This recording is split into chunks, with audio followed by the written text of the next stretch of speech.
Well, hey, this is obviously not a reading. This is a very low quality recording. But I was just watching live with Rachel Photon, who I think is just awesome. But she posed a question of why it would be not a good thing to hate evil. And I don't know for sure, but I think I might have a few thoughts about that.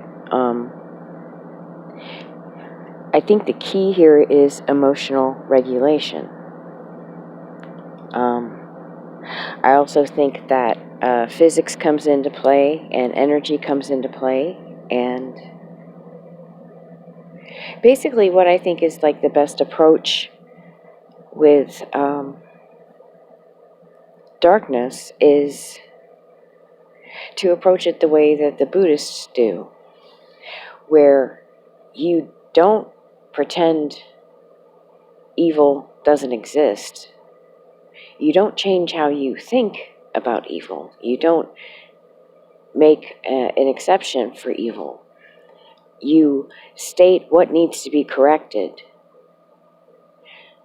But then, once you have stated that, that's kind of the end of that expression. It's more strategic. It's more seeking to correct or address. But when we get into our emotions, and hate is definitely an emotion, then we weaken ourselves as far as being able to be effective in doing anything about an issue. So I really think that the idea here, as far as what might be a plus side to not hating evil, I mean, obviously you want to acknowledge that just because you don't hate something, hate is an active emotion. It takes a lot of energy to hate something. The opposite of love is not hate, it's indifference. If you hate something, there's part of you that is very attached to it. And the thing is that if you are going to be strategic in defeating evil, you must be detached from evil. Also, the intensity of hatred, I think, contributes energetically to kind of the, I don't know, let's say the arena. Like if good and evil are going to duke it out, let's say they're on, I don't know, if they're in a wrestling ring or a boxing ring. So your hatred puts you in that boxing ring. And now you're on that same field as far as battle. If you do not engage in hatred, you can have an elevated perspective because your emotions will not be clouding your vision.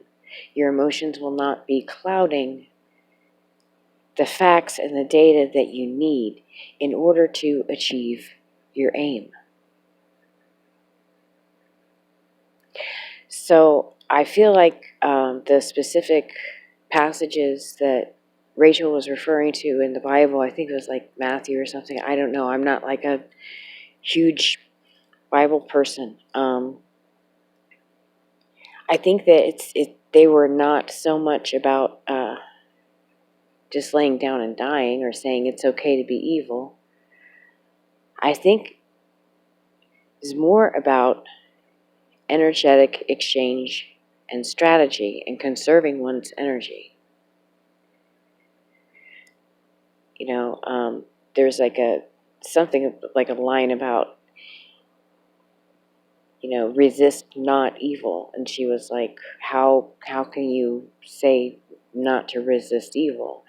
And I don't think that means you don't seek to defeat or at least grandly neuter evil. I think what that means is it's more of a physics exchange, because force will always be met with resistance. And so we can assume, I would think, I don't know, that the opposite would be true. That resistance would be met with force. And so it elevates, and not in a good way. Well, let's just say it pumps up the volume on dark energy that doesn't need the volume pumped up on it. What needs to be elevated is the good energy, because the good energy will naturally beat down the dark energy, or at least balance things out, which is, if it's just the intensity of emotion and the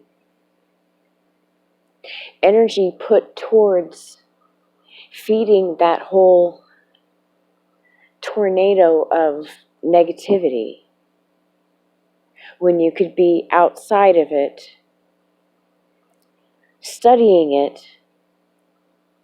finding its vulnerabilities,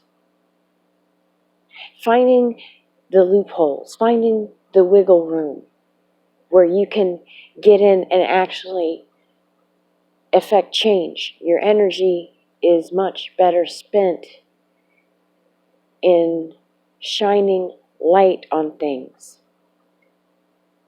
Not to mention, hatred is very taxing on the soul.